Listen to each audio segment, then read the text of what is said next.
है दुनिया का सबसे बड़ा पेपर पॉप, लेकिन क्या इसकी आवाज इस छोटे से पेपर पॉप से ज्यादा होगी? और ये देखेंगे आज हम 3 लेवल के पेपर पॉप बना के इस आवाज मीटर में टेस्ट करके। तो सबसे छोटा पेपर पॉप बनाने के लिए मैंने लिया है ओरिगेमी पेपर। तो ये रहा दुनिया का सबसे छोटा पेपर पॉप और अब इसकी आवाज चेक करते हैं 35 डेसिबल। और अब बनाते हैं इस नॉर्मल पेपर से पेपर पॉप जो बचपन में हमने फोड़ फोड़ के लोगों के कान दर्द कर दिए थे। अब इसकी आवाज चेक करते हैं 61 डेसिबल। तो इस पेपर पॉप की आवाज थी 35 डेसिबल और इस पेपर पॉप की आवाज थी 61 डेसिबल।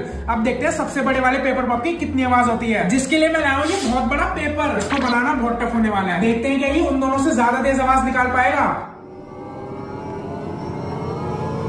71 डेसिबल। ओ भाई